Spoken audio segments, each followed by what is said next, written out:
Today's episode is brought to you by the Packwood Locker of Packwood, Iowa, Henshaw Trailer Sales of Richland, Iowa, as well as Smithburg Auto of Fairfield, Iowa. We have Coach Hellige on the phone of the Holy Trinity Crusaders, who was able to get a road win last night against the Pekin Panthers. Welcome to the program, Coach. Hey, thanks for having me. Well, tell the listeners the final score of the game. It ended up being 46-38. And it seemed like you kind of stretched it at the end. There was there were some fouls and things, and you did a pretty good job of shooting free throws down the line. But it was a pretty close game. I think it was tied at halftime. Yeah. Tell us a little bit about what you thought of the Pekin Panthers. Oh, they're a great team. I mean, just very well coached. Coach Swanson is one of the best around, and they're just great athletes. They're great at cross country. They're great at football. They're great at baseball and all that stuff. And it really showed. They were strong, athletic, and played really great last night. They had a tremendous season. So hats off to them for one of their best seasons in a while. And, someone's got to advance, and luckily we had enough there at the end to extend the lead and survive another day. Well, Magic or Michael Jordan, when he played for the Bulls, I mean, basically he got caught gambling, and they had to PR it and put him in the baseball. And I'm not saying he didn't want to play baseball, and I thought it was excellent that he did play baseball there. But the year after he left, they only lost 2 more games than they did the year before. This year you had some really good players last year that weren't there this year, but yet you are knocking on sub-state door, which is about as is about as good as it can hardly get until you get to state there. Tell us a little bit about how you were able to succeed this year, maybe without as many great players, but you kind of just manufactured some great players there, really, out of freshmen and sophomores and role players and of course Lane Rung is a superstar type player. Yeah, I mean Lane Rung is a special player. He's a great player. He's 1,000, 1,100, 1,200 point scorer wherever he's at now. So, I mean, he's a special player. I told him last night if there was a Mount Rushmore of Holy Trinity players, his face belongs on that mountain. But what we try to do at Holy Trinity is, and what makes our team special, and this team is no different, is generally these guys like each other. And that sounds simple, but at the end of the day, it's really what matters. When you watch our team, they celebrate each other's successes, and that chemistry shows up when the games get tough. Well, and it got tough a little bit there. Tell us a little bit about the ebb and flow of that game. How it was going, what you were thinking at halftime, and kind of it seemed like a little bit Nathan Bach kind of got to the foul line a few times down the stretch, and he seemed to be making kind of a big contribution to that win.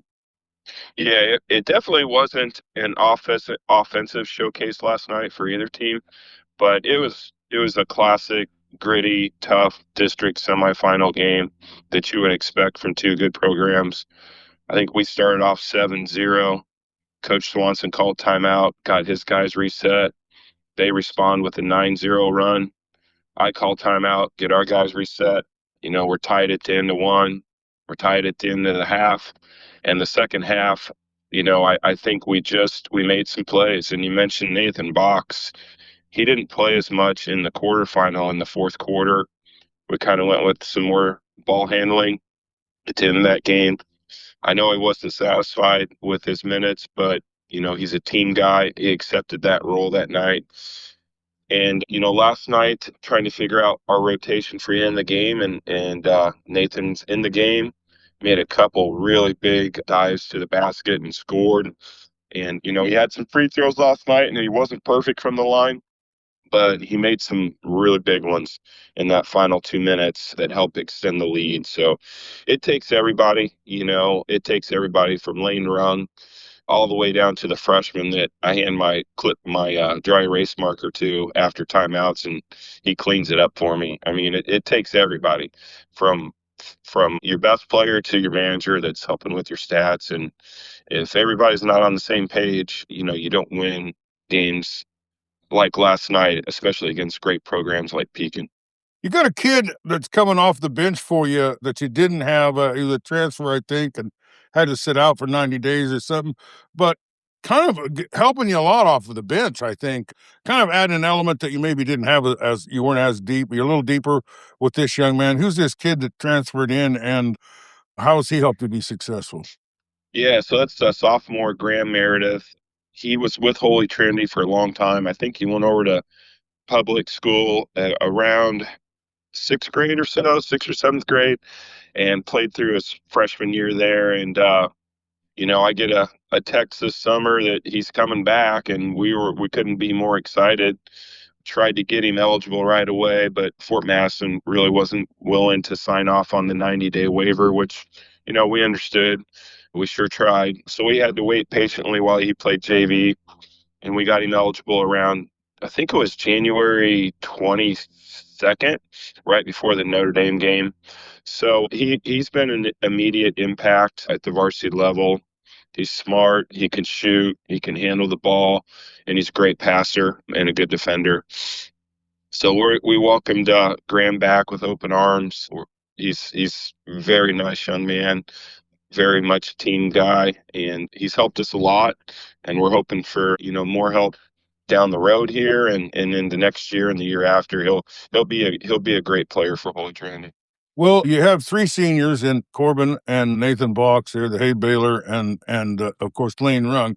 But you also had a couple of really young guys, a sophomore and a freshman in Jay Ellison and Jack Ragar. Yeah. Tell me about the young ones, and then tell me about those three older ones that kind of play together pretty good and probably made a difference in that game last night. Yeah, maybe I'll start with the older ones since they're the older ones. Those guys are battlers, man. I mean, they've worked hard for 4 years to be in a position to play for a district final. And I gotta look back at the Holy Trinity history a little bit, but it's our third straight district final. So that's something that those seniors can hang their hats on and think about as the years go by. All three work super hard. They do absolutely anything that the team needs. So, and they lead by example. They're just great kids. It's just really blessed to have those three seniors this season. And then the younger guys, they're learning the ropes. They watch those seniors work in practice and how they conduct themselves off the court. They're coming along really great. Ellison's had a tremendous year. He's a sharpshooter. If he's left open, he's going to knock down a three at 40% clip or so. He's got quite a few this year. I think close to 45 made threes. And I talked quite a bit about Graham, but we love having him back in the program. Huge contributor off the bench. And then Ragar's just he's just been fantastic all year. You don't expect a freshman, especially in the point guard position, to be able to play beyond his years. And he's done that all year. He hit huge shots for us last night in that first half. He's really not afraid of anything or anybody. And, you kind of want that in your point guard. He's fearless and he can shoot. He's a good ball handler and he's a good passer. So, we had Adam Sopchak the last 4 years, and if there's a Mount Rushmore Holy Trinity basketball again, he's definitely on it. And you always worry when you have a huge assist point guard like that. What's next? And Jack has really done a really nice job of stepping into those big shoes and helping the program be successful again this year. All right. Anything else about the game last night you want to talk about? No, just hats off to Pekin. What a season they had. And at the end of the day, like I said, someone's got to win, someone's got to lose. But I feel for their seniors with their careers ending. But I'm sure that they'll be getting ready for track and then baseball. Sounds like they got a heck of a baseball team. So yeah, they were one run away from the state tournament last year. yeah, Well, I believe you got Notre Dame next, right? yeah. Notre Dame's up next. But it is the district finals, and you'd be one win away. Would you go to state if you won that one? No, we would have to play the winner of Hillcrest and Calamus Wheatland in the Okay. sub-state final next Saturday. All right. Well, Notre Dame is a tall order, but you have played them a couple times. I've looked them over. I'm not sure they got a weakness, but maybe you know something that I don't know. What are you going to have to do to continue moving on against a team like Notre Dame? Well, we know what kind of a program they are. Everybody does. But for us, it's really simple. Got to break it down in terms of, how do we control tempo? How do we defend? And how do we give ourselves a chance to win? Our kids are not going to be intimidated, and we're just really excited for the opportunity. All right. Well, when's the game? It'll be next Tuesday at 7 p.m., and I believe it's at Notre Dame.